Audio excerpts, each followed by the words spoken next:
वो कहते हैं कि सवालों के जवाब ढूँढने की इस यात्रा में अब मैंने एस्ट्रोलॉजी शुरू किया।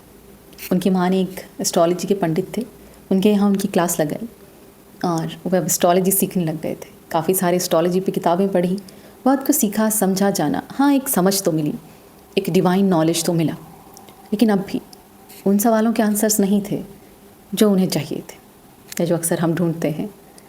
एस्ट्रोलॉजी आपको एक अलग पर्सपेक्टिव तो देता है जब आप इसकी गहराई में जाते हैं, और ये मेरा पर्सनल एक्सपीरियंस है।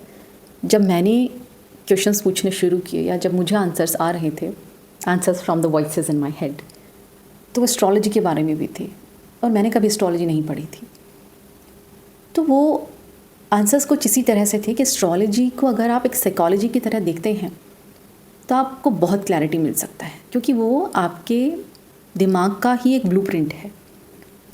आप उसे फ्यूचर टेलिंग की तरह ना देखकर अपने पास्ट प्रेजेंट पे अगर एनालाइज करते हैं तो एस्ट्रोलॉजी बहुत ऐसी दरवाजे खोल सकता है जिससे आपके कई सारे क्वेश्चंस के आंसर मिलते हैं, स्पेशली आपके परिवार के बारे में, आपके जीवन के बारे में, आपके एंसेस्टर्स के बारे में। तो ऐसा ही कुछ उनके साथ हुआ और वो कहने लगे कि मैं सोचता था जिन ऋषि मुनियों ने ये शास्त्र लिखे, किताबें लिखी, उन्हें ये जवाब ईश्वर ने दिए होंगे, और अगर उन्हें वो डायरेक्ट ही जवाब दे सकते हैं तो मुझे क्यों नहीं। मुझे भी किताबों से नहीं, मुझे भी ईश्वर से वो जवाब चाहिए, वो बातें मुझे भी सुननी हैं जो कभी ऋषि मुनियों ने सुनी होंगी। तो अब उन्होंने जाना कि वो ऐसा क्या करते थे कि उन्हें इन सवालों के जवाब मिलते थे। पता लगा कि वो ध्यान किया करते थे। सब में एक चीज़ कॉमन थी कि वो जंगलों में रहते थे, पहाड़ों पे रहते थे और वो ध्यान करते थे। और यही सोचकर मैंने भी ध्यान करना शुरू किया। तो जब उन्होंने ध्यान करना शुरू किया, वो कहते हैं कि जब भी मुझे वक्त मिलता मैं ध्यान में बैठ जाता। तो एक चीज़ तो ज़रूर हुई, पास्ट, प्रेजेंट और फ्यूचर के बीच जो समय की जो लाइन होती है वो धीरे धीरे गायब होने लगी थी। अब पास्ट, प्रेजेंट, फ्यूचर लगता था जैसे एक ही होने लगा है। और मेडिटेशन की एक लिमिट के बाद यही होता है। इंट्यूशन बढ़ने लगा था। जब लोग उनके पास रीडिंग के लिए आते थे तो अक्सर उन्हें पहले ही पता चल जाता था कि वो क्या पूछने वाले हैं। कई बार रैंडमली जाते हुए इंट्यूशन इतना तेज़ हो गया था कि लोगों की ज़िंदगी के बारे में जानने लगे थे, सुनने लगे थे, पहचानने लगे थे। तो मेडिटेशन का एक ये रिज़ल्ट होता है। लेकिन वो कहने लगे कि ये रैंडम था। मैं नहीं चाहता था कि मैं अक्सर इन चलते हुए राहगीरों के बारे में जानूं, या जो मैं नहीं जानना चाहता वह मैं जानूं। मुझे बस मेरे प्रश्नों के आंसर चाहिए। वो शक्ति हैं, अगर वो मुझे ये सब बता रही हैं मेरे इंट्यूशन के थ्रू, तो मुझे अपने सवालों के जवाब चाहिए। मुझे दूसरों के बारे में नहीं जानना है और मुझे ये सब नहीं जानना है। और इसी खोज में मेडिटेशन आगे बढ़ता रहा। अब क्योंकि यात्रा आगे बढ़ने लगी थी और एस्ट्रोलॉजी जिनसे वो सीख रहे थे, वो चाहते थे कि मैं अब कुछ वैदिक मंत्र सीखूं, क्योंकि उन्हें लगता था कि सिर्फ ओम का उच्चारण करने से या ध्यान करने से मुझे रास्ता नहीं मिलेगा, ऐसा उन्हें लगता था। तो उन्होंने फिर अपनी माँ से पूछा, और माँ ने कि कोई पंडित थे जो वैदिक मंत्र बहुत अच्छे से जानते थे, उसमें स्कॉलर थे, तो उन्हें उनके साथ सीखने को भेजा और उन्होंने अपनी मंत्रों की यात्रा शुरू की। संस्कृत के जो शब्द हैं, कहा जाता है कि उसका जो साउंड है वो कुछ इसी तरह से होता है कि ऑटोमेटिकली हमारे दिमाग को वो शांत करता है। इसलिए अक्सर जो वेद हैं वो संस्कृत में लिखे गए हैं, और चारों वेदों में से यजुर्वेद के जो मंत्र हैं, जो पंक्तियां हैं, उन्होंने सीखना शुरू किया। कहते हैं कि अक्सर जो उनके गुरु थे, पंडित जी थे, वो एस्ट्रोलॉजी भी किया करते थे और लोग उनके पास एस्ट्रोलॉजी के लिए आया करते थे। तो जब एक बार वो बैठे थे, एक आदमी आए और उन्होंने अपनी बेटी की शादी करनी थी। वो जन्मपत्री मिलान करने के लिए उनके पास आए थे। पंडित जी ने अपनी एस्ट्रोलॉजी की गणना करी और 36 के 36 गुण मिला के बता दिया कि शादी बहुत अच्छी जाने वाली है, 36 के 36 गुण मिलते हैं। आदमी खुश हो गया। अब क्योंकि स्वामी जी कहते हैं कि मैं जानता था एस्ट्रोलॉजी, मैंने कैलकुलेशन किया, मैंने कहा कि ये शादी अच्छी नहीं रहने वाली है, इनकी शादी में दोष हैं और इतने गुण मिलते हैं। उन्होंने साफ उनके सामने कह दिया। वो आदमी गुस्सा हो गया और उसने धमकाते हुए कहा कि तुम चुप रहो, पंडित जी सही कह रहे हैं, तुम्हें क्या पता है, उन्होंने मेरे भी गुण मिलाए थे मेरी शादी में और बिल्कुल सब सही था। इतना कहकर वो कहने लगे कि मैं चुप हो गया और मैं सोचने लगा, लोगों को सच नहीं जानना होता है और ना ही सुनना होता है, क्योंकि सच तकलीफ़ देता है। अक्सर जो लोग एस्ट्रोलॉजर्स या फिर गाइडेंस लेने के लिए इधर उधर जाते हैं, they are not seeking for answers. उन्हें आंसर सुनने की हिम्मत ही नहीं होती है। वो वैलिडेशंस के लिए जा रहे होते हैं कि कोई जो वो ऑलरेडी मानते हैं उसे एक्सेप्ट करके वैलिडेशन दे दे कि हाँ तुम सही कह रहे हो, हाँ ये सही है। बस अगर उन्हें किसी को आईना दिखाने बैठोगे तो लोग भड़क जाएंगे, वो नहीं सुनना चाहते। And again this is my personal experience. अगर आप गाइडेंस लेने के लिए किसी के पास जाते हैं, जस्ट बी ओपन, क्योंकि तुम परेशान इसलिए हो और तुम आंसर्स इसीलिए ढूंढ रहे हो क्योंकि तुम एक बिलीफ सिस्टम में बंधे हुए हो, एक धारणा में बंधे हुए हो, उससे बाहर तुम सोच नहीं पा रहे हो। तो गाइडेंस के लिए तुम इसलिए जा रहे हो कि उस धारणा के बाहर से कोई इंसान तुम्हें बता सके और आईना दिखा सके। लेकिन कितने लोग हैं जो आईना देखना चाहते हैं? कितने लोग हैं जो सुनना चाहते हैं अपनी ईगो के बाहर जाकर कि नहीं, कभी बाहर नहीं, कभी तुम्हारे अंदर है, या तुम्हें अपने अंदर ही बदलने की ज़रूरत है, या तुम्हें अपनी इन धारणाओं को बदलने की ज़रूरत है। कौन सुनना चाहता है? लोग नहीं सुनते। और फिर वो घूम फिर कर 1000 10 कितने लोगों के पास घूमते हैं कि कोई उन्हें कह दे कि जो तुम सोच रहे हो, जो तुम कर रहे हो, बिल्कुल सही है। तो अक्सर जो लोग 1 2 5 10 एस्ट्रोलॉजर्स के पास जाते हैं, उनकी यही कहानी है। और आज के टाइम पे जो एस्ट्रोलॉजी है, वहाँ पे जो एस्ट्रोलॉजर्स बैठे हैं वो भी वही कर रहे हैं, क्योंकि आप पैसा उन्हें इसीलिए देते हो क्योंकि वो आपको खुश कर देते हैं, और वो वही करना चाहते हैं, वरना आप दोबारा आओगे नहीं। तो पहली बात, एस्ट्रोलॉजर्स जो रियल एस्ट्रोलॉजर्स हैं वो बहुत रेयर हैं, बहुत रेयर हैं, एग्जिस्ट करते हैं, बट बहुत मुश्किल है उन्हें पहचानना, उन्हें समझना। उसके लिए आपकी कॉन्शियसनेस भी उस लेवल पे होनी चाहिए। तो ऐसा कुछ हुआ, और क्योंकि उन्होंने पंडित जी के सामने उनकी बात को गलत कह दिया था, पंडित जी नाराज़ हो गए और उन्होंने कहा कि निकल जाओ, मैं तुम्हें नहीं सिखाने वाला हूँ, कहीं और जाके सीखो। स्वामी जी कहने लगे कि हम दोनों ने एक दूसरे को हर्ट कर दिया था। मैंने माफ़ी मांगी, बट उन्होंने स्टिल कहा कि नहीं, मैं तुम्हें नहीं सिखा सकता। एक दूसरे को हर्ट इसीलिए कर दिया था क्योंकि मैंने उनके ईगो को हर्ट किया और उन्होंने मेरे सपनों को। अब मैं समझ गया था कि मुझे एस्ट्रोलॉजी या फिर संस्कृत के मंत्रों को जानने समझने की ज़रूरत नहीं है। मैं अब अपने रास्ते पे चलूँगा, मुझे अपने रास्ते पर अकेले ही चलना है।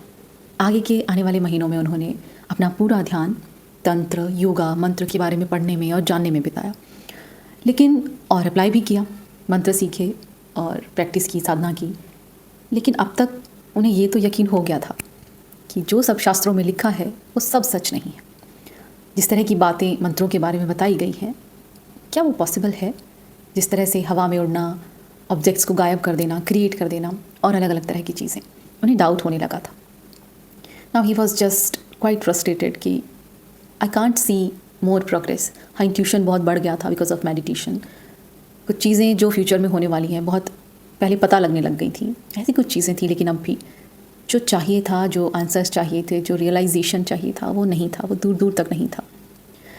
फिर एक दिन वो सोते हैं और सपना आता है। सपने में उन्हें एक साधु दिखे। साधु ने उनसे कहा कि आगे बढ़ो, बढ़ते रहो, जानते रहो, सीखते रहो। उन्होंने कहा कि क्या मंत्र सच में वर्क करते हैं? साधु ने कहा कि स्पिरिचुअल प्रैक्टिसेस और डाउट ये बिल्कुल लाइटनेस और डार्कनेस की तरह हैं जो एक साथ नहीं चल सकते। Have faith, have discipline and patience, और मैं तुमसे मिलने आऊँगा।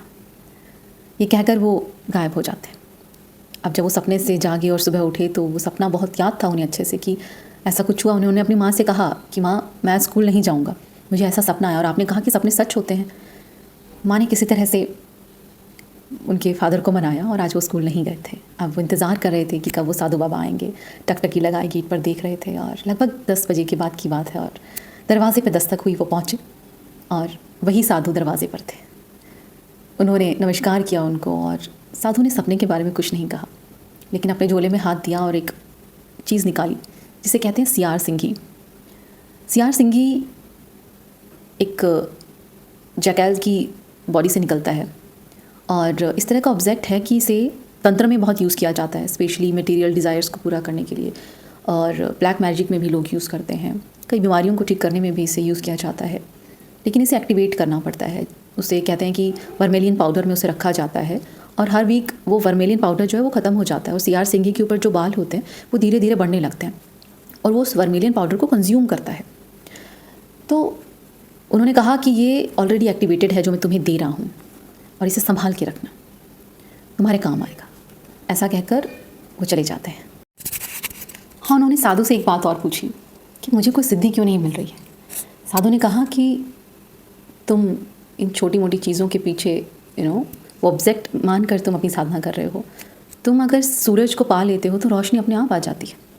तो अपनी साधना, अपना ध्यान उधर लगाओ। तो इस तरह से अक्सर ये होता है, हम जब साधना के रास्ते पर होते हैं, अध्यात्म के रास्ते पर होते हैं, बचपन से चमत्कारों की कहानियाँ सुनी होती हैं, पढ़ी होती हैं, जानी होती हैं, तो लगता है कि इस रास्ते पर यही माइलस्टोन्स हैं कि अगर हमें सिद्धि मिल रही है तो ही हमें पता चलेगा कि that I am on the right path. तो एक विचार, एक थॉट हमारे अंदर हमारे रिलीजन से एक गलत तरीके से आता है और हम उन चीज़ों की तरफ भागने लगते हैं, जो कि गलत है। क्योंकि अगर तुम्हारा अल्टीमेट गोल अलग है तो आसपास की छोटी मोटी चीज़ों से तुम आकर्षित हो, वो तो अगर होते हो तो वो एक रुकावट ही है, उससे ज़्यादा कुछ नहीं। क्योंकि वो एक ईगो तुम्हारे अंदर क्रिएट कर देता है चमत्कार करने का। तो ऐसा हुआ और साधु चले गए आशीर्वाद देकर। अब जो CR सिंघी स्वामी जी को उन्होंने दिया था, वो चाहते थे कि उसका इस्तेमाल करें, और उसका इस्तेमाल सिर्फ एक ही बार हो सकता था। तो उनके घर में हाउस होल्ड एक आती थी, जिन्हें वो मासी कहा करते थे, घर के काम करती थी। उनका बेटा था जो बचपन से लेप्रेसी से ग्रस्त था। उन्होंने सोचा कि मुझे वो उनको देना चाहिए। उन्होंने पूरा मंत्र से उसको चार्ज किया, जैसा उन्होंने बताया था उस तरह से किया। और वो CR सिंघी उन्होंने उन लेडी को दिया और कहा कि अपने बेटे के पिलो में लगभग 40 दिन आप इसे रख देना और उस पिलो को सिल देना, किसी को पता ना लगे, आपके हस्बैंड को भी नहीं। उन्होंने वैसा ही किया और सच में चमत्कार हुआ। वो लड़का जो बचपन से लेप्रेसी से ग्रस्त था, एकदम से 1-2 वीक में पूरी तरह से ठीक हो गया। अब क्योंकि उन्हें बताया गया था कि यूज़ में लेने के बाद CR सिंघी को नदी में बहा देना है, उन्होंने उनसे पूछा और उन्होंने ढूंढने के बाद बोला, उस लेडी ने बोला कि नहीं मिल रहा है, खो गया। और सोचने लगे कि 2 चीज़ें हो सकती हैं, या तो वो झूठ कह रही हैं क्योंकि चमत्कार हुआ है तो उन्हें लगा होगा कि कुछ स्पेशल है, लेकिन शायद ये तांत्रिक चीज़ें हैं, वो अपने बेटे की जान मुश्किल में तो नहीं डालेंगे। लेकिन क्या हुआ क्या नहीं पता नहीं, लेकिन वो खो गया था। वो कहते हैं मैंने ढूंढने की कोशिश भी नहीं, क्योंकि जो इम्पोर्टेंट था वो ये था कि वो लड़का ठीक हो चुका था जो बचपन से वो बीमारी झेल रहा था। तो इस तरह की जो चीज़ उनके साथ हुई, और यह हमारे साथ भी अगर कोई ऐसा चमत्कार होता है तो एक क्वेश्चन मार्क हमारे दिमाग में आ ही जाता है। हम उसके जवाब ढूंढना चाहते हैं। वो भी ढूंढना चाहते थे, जानना चाहते थे कि साधु कौन थे और उन्होंने वो CR सिंघी मुझे क्यों दी। लेकिन एक बात तो सच थी कि जब मैं भटक रहा हूँ, जब मैं ईश्वर से प्रार्थना कर रहा हूँ एक गाइडेंस की, तो वो गाइडेंस कहीं ना कहीं से आ ही जाती है, वो भरोसा आ ही जाता है और फिर एक नई ताकत देकर चला जाता है कि नहीं, तुम जिस रास्ते पर चल रहे हो वो ठीक है और आगे बढ़ते रहो। अक्सर हम सब लोगों के साथ ही होता ही है। एक लिमिट तक जब आप आगे बढ़ते हैं, साधना में चलते हैं और कुछ सॉलिड कुछ आपको नज़र नहीं आता प्रोग्रेस, तो आप भटक जाते हो, रुक जाते हो, हटक जाते हो। डाउट आपके दिमाग में आ जाते हैं कि क्या ये चीज़ें जो बताई गई हैं क्या ये सच हैं कि नहीं। तो वैसा ही कुछ उनके साथ भी हो रहा था। और ये भी सच है कि जब तुम सच्चे दिल से ईश्वर से पूछते हो, यूनिवर्स से पूछते हो कि मुझे रास्ता दिखाओ, मुझे सही रास्ता दिखाओ, because I have no one to guide me, और मैं किसी और पे भरोसा नहीं कर पा रहा हूँ, तो आप अक्सर ये होता है कि कहीं ना कहीं से, चाहे वो एक बुक से हो, एक वीडियो से हो, चाहे किसी स्पिरिचुअल गुरु से हो, चाहे एक हमारे दिमाग में एक सडन थॉट हो, एकदम से आपको एक ऐसा प्रूफ मिलता है और नया दरवाज़ा खुल जाता है कि हाँ अभी और चलना है, अभी आगे बढ़ना है। तो इसी तरह का कुछ स्वामी जी के साथ हुआ और अब उनका इंटरेस्ट तंत्र में बढ़ने लगा था। वो तांत्रिकों से मिलने लग गए थे जो उनके शहर में आते थे, वो सीखना चाहते थे कि क्या है ये तंत्र। अक्सर जब वो तांत्रिकों के पास जाते तो वो उन्हें अवॉइड किया करते थे, क्योंकि वो 12 साल के बच्चे थे। लेकिन जब वो उन्हें मंत्र सुनाते या वेदों की बात करते तो वो थोड़े उन्हें देखकर अपने एक्सपीरियंसेस बताने लगते। लेकिन जितने एक्सपीरियंसेस उन्होंने सुने, समझे, जाने, वो कहते हैं कि सारे किताबी थे। 100 में से कोई एक ही साधक होता है जो सच्चा होता है, जो रियल होता है, जो जेन्युइन होता है। बाकी का सबका ज्ञान बस किताबी है, दे हैव नो एक्सपीरियंस। लेकिन फिर भी कुछ अपनी अपनी स्पिरिचुअल प्रैक्टिसेस वो करते थे और उन्होंने उनसे कुछ कुछ सीखा और अपनी लाइफ में अप्लाई किया। कुछ एक साधना ऐसी भी उन्होंने की, जब वो कार्तिक मास में मंदार के पौधे जो फूल थे वो लेकर आते, 108 की माला बनाते, उस पर वो चैंटिंग करते और सुबह उसे शिव मंदिर जाते, हवन करते और शिव मंदिर में वो माला चढ़ाते। ये प्रैक्टिस उन्होंने लगभग 3 साल की, 12 साल के जब वो थे उससे शुरू होकर उन्होंने 3 साल तक की प्रैक्टिस की।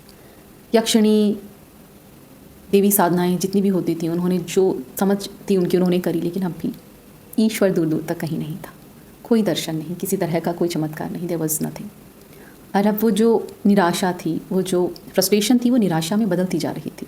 क्या सच में शास्त्रों में जो लिखा है वो है? क्या वो एग्जिस्ट करता है?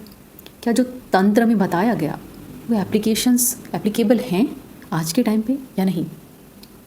तो इस तरह की कई सारी चीज़ें अब उनके दिमाग में आने लगी थी, निराशा बढ़ने लगी थी। परिवार इसमें कोई मदद नहीं कर सकता था, क्योंकि उन्हें इस मिस्टिकल वर्ल्ड का या फिर एक पैरेलल एग्जिस्टेंस का या अध्यात्म का कोई अनुभव नहीं था। अब वो कहते हैं कि इस जर्नी पे मैं ही मेरा सबसे बड़ा दोस्त था और मैं ही मेरा सबसे बड़ा दुश्मन।